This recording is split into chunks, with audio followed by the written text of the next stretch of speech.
Going on is Chris, aka Stitch. Welcome to a new week. So anyway, man, it's been crazy. Hey, if you like the how-to video I put out last week, make sure you go watch it, like it, comment, whatever. I'd like to make some more. I have some good ideas. So if you like it, I'd love to do another one because they're kind of fun and silly. Anyway, this week we had a guest speaker at our church, and he went out of Exodus 14 verses 5 through 9. So I'll make this really quick. And he asked the question, are you a survivor? Back this up. Are you a slave, a survivor, or a success? Going out of that scripture, basically, it's paraphrasing, is the Egyptian Pharaoh is chasing the Israelite people out. They're coming, they're freaking out, they're blaming everything on Moses.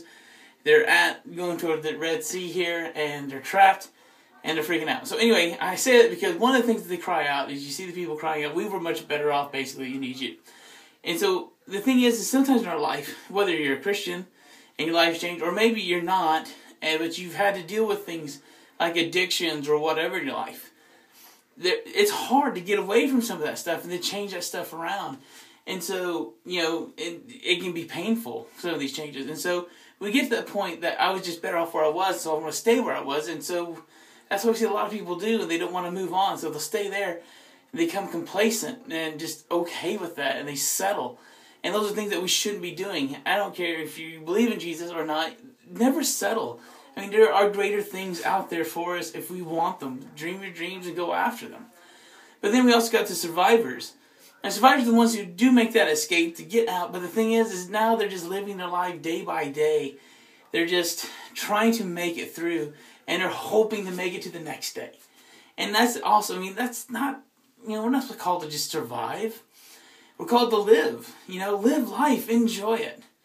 But, there's many of us that were like that. We get out of that thing, but we're just, okay, this is all I'm going to do. I just want to make it through. I just want to get through, the next hour, next couple hours. And, we do that like at our jobs maybe. We're not enjoying what we're doing. And so we just want to get through the day.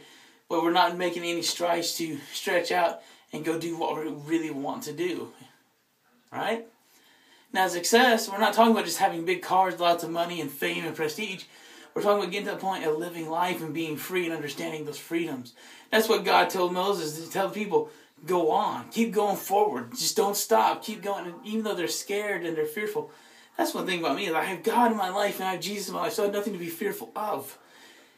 Now, I will say, and be honest here, I do see myself in that success category, but I also see myself sometimes, I teeter back into that survivor mode, and I don't like that.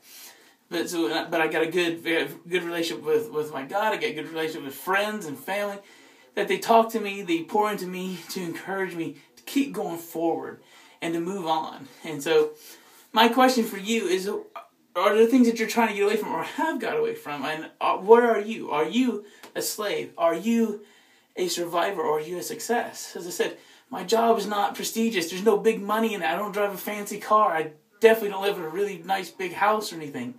And yeah, I'm a pastor, I'm a youth pastor, but I love what I do. And I will say, it's tough. It's really tough. And it can be draining, spiritually, emotionally. But I love what I do. I love what God's called me to do, to work with teenagers. So anyway, what are you? Are you a slave? Are you a survivor or a success? Get back with us and let us know what you are. And just explain maybe how you made some of those transitions. I'd love to hear from you. Anyway, that's all I have for you guys. I gotta get out of here. Semper Fido. I'm out.